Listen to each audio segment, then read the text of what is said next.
시청자 여러분 안녕하십니까? 한 주간의 한인사회 주요 소식을 전해드리는 KBN 뉴스 주간 브리핑입니다.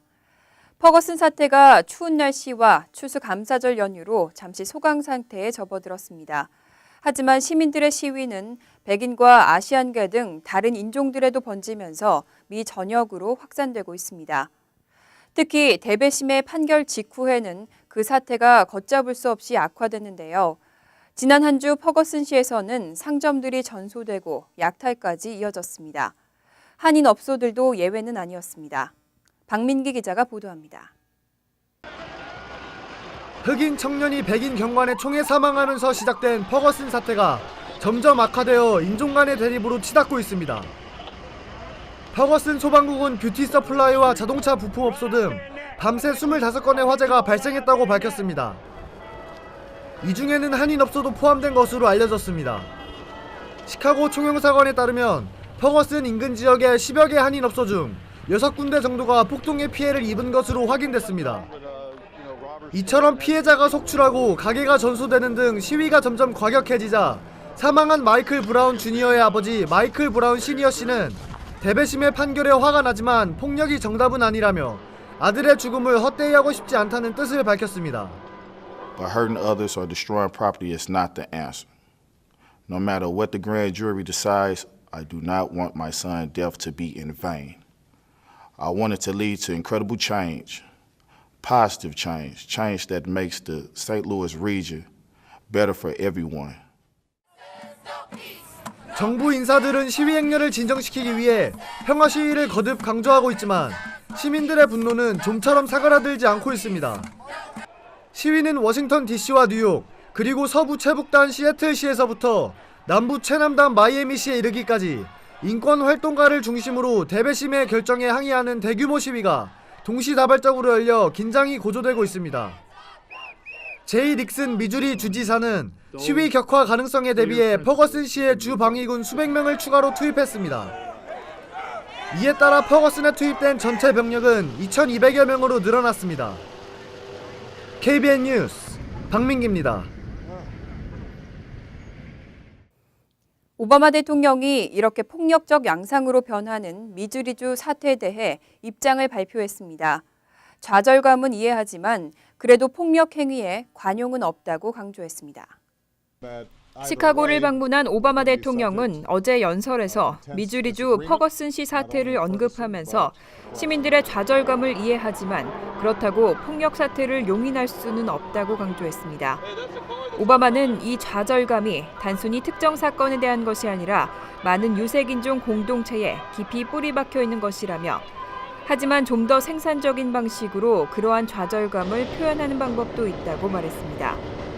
시민들을 위험에 처하게 하는 방식에 대해서는 관용이 있을 수 없다며 이것은 범죄 행위이고 그런 행위에 가담하는 자들은 처벌을 받아야 한다고 지적했습니다. 또 이런 폭력 행위에 대해 변명하는 이들도 있겠지만 지역사회를 파괴하는 모든 행위에 대해서는 어떠한 동정심도 느낄 수 없다고 강조했습니다.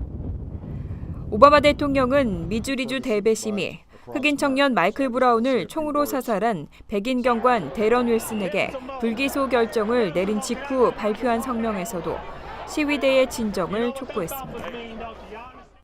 오바마 대통령이 단행한 이민개혁 행정명령의 수혜자가 당초 예상을 훨씬 밑돌 것이라는 전망이 제기되고 있습니다. 밀린 벌금과 수수료 그리고 각종 구비 서류가 신청에 장애가 될 것이라는 분석이 잇따라 나오고 있습니다. 일부 이민법 전문 변호사들은 현실적인 제약 때문에 이민개혁 행정명령의 실제 수혜자가 훨씬 적을 것으로 전망하고 있습니다. 오랜 기간 미국에 체류한 불체 부모가 추방유예 프로그램에서 요구하는 출생증명서와 여권 등 본인 신원 입증 서류나 2010년 1월 1일 전에 입국해 5년 이상 연속 거주했다는 사실을 입증하는 서류를 구비하는 것이 어려울 것이라는 분석입니다. 경제적 부담 역시 신청을 막는 요인이 될 것으로 예상되고 있습니다. 이민정책연구소의 최근 보고서에 따르면 지난 2012년 시행된 불체 청년 추방 유예의 경우 신청 자격을 갖춘 것으로 추산된 120여만 명 가운데 55% 정도만 신청 절차를 마쳤습니다. 자격이 있는데도 신청하지 않은 사람의 43%는 비용 때문이라고 대답했습니다. 수수료 외에 벌금과 밀린 세금도 납부해야 하기 때문에 경제적 부담이 훨씬 큰 것으로 분석됐습니다. 이 밖에 개인정보가 이민당국에 전달돼 추후 단속 대상이 될 가능성을 우려하는 경우도 많은 것으로 조사됐습니다. 늦어도 내년 초부터는 전문직 취업비자 소지자의 배우자들도 합법적으로 취업할 수 있게 됩니다. 이 H4 비자 소지자에게 노동 허가증을 발급하는 방안이 추진되고 있습니다. 백악관은 지난 20일 브리핑을 실시하고 H4 비자 소지자의 취업 허용에 관한 규정 변경안을 12월이나 내년 1월 중으로 확정 발표하겠다고 예고했습니다. 영주권 취득 절차를 시작한 H4 비자 소지자에게 노동 허가증을 발급하는 방안은 지난 2011년부터 본격적으로 논의됐습니다. 주재원과 교환 방문, 소액 투자 비자 소지자의 배우자들은 취업이 허용되는 데 반해 H1B 비자 소지자의 배우자는 취업이 금지돼 불공평하다는 지적이 이어졌기 때문입니다. 뿐만 아니라 외국 우수 인력이 본국으로 귀국하는 주요 이유 중 하나로도 파악되고 있습니다. 이와 같은 방안은 12월이나 내년 1월 초 규정 변경이 공시된 직후 시행될 것으로 전망됩니다. 현재 취업이민 영주권 문호의 우선 일자가 열리기를 기다리고 있는 수십만 명이 혜택을 받게 될 것으로 기대되고 있습니다. 한편 행정명령에서 발표된 I-140 승인자와 그 배우자에 대한 전면적인 노동허가 발급은 대대적인 규정 손질이 필요해 시행까지는 더 많은 시일이 걸릴 것으로 전망됩니다. 내년부터 건강보험에 가입하지 않은 경우 이에 대한 벌금이 큰 폭으로 인상됩니다. 올해 1인당 95달러에서 내년에는 325달러까지 3배 넘게 인상됩니다. 건강보험 개혁법에 따라 도입된 벌금 제도는 시행 첫 해인 올해 1인당 95달러, 가구당 한도 285달러 또는 소득의 1% 중 큰 금액이었습니다.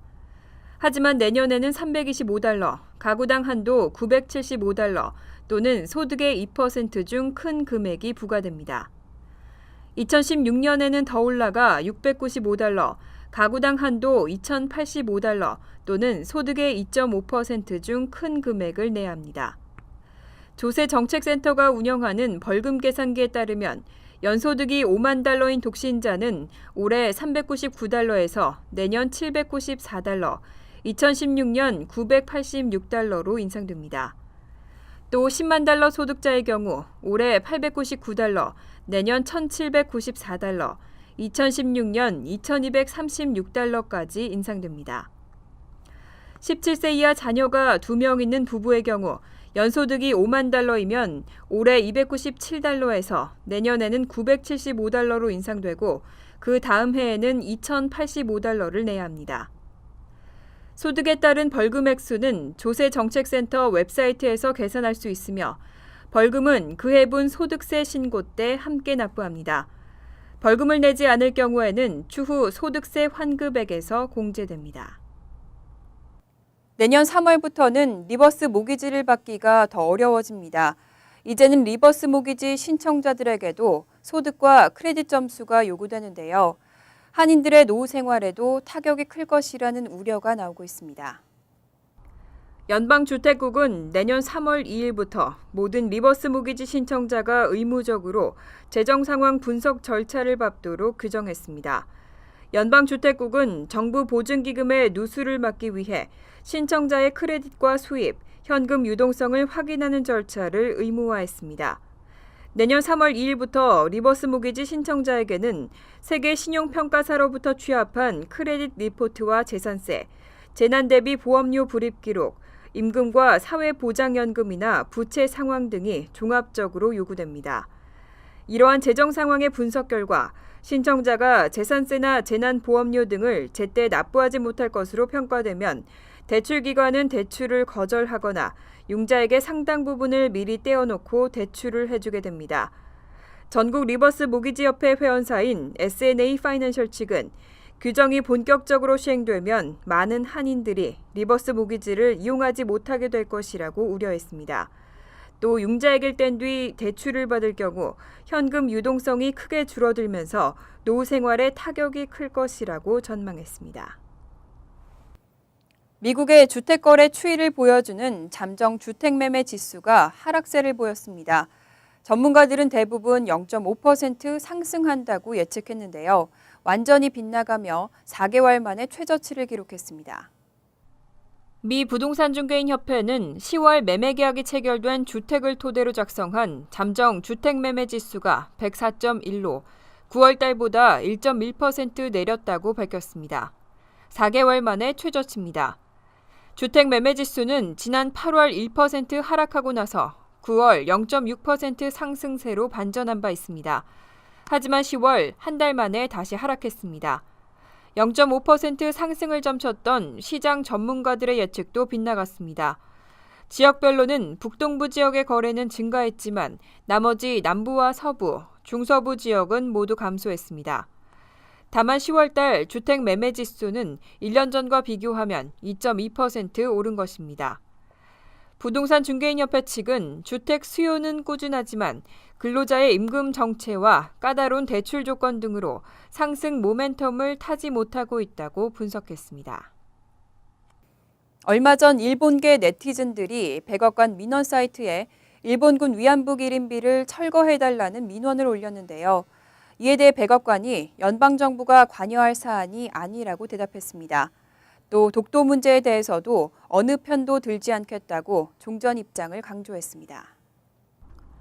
백악관은 지난 22일 인터넷 민원 사이트인 위더피플에 올린 답변문을 통해 기림비 설치는 연방정부가 관여할 사안이 아니라고 밝혔습니다.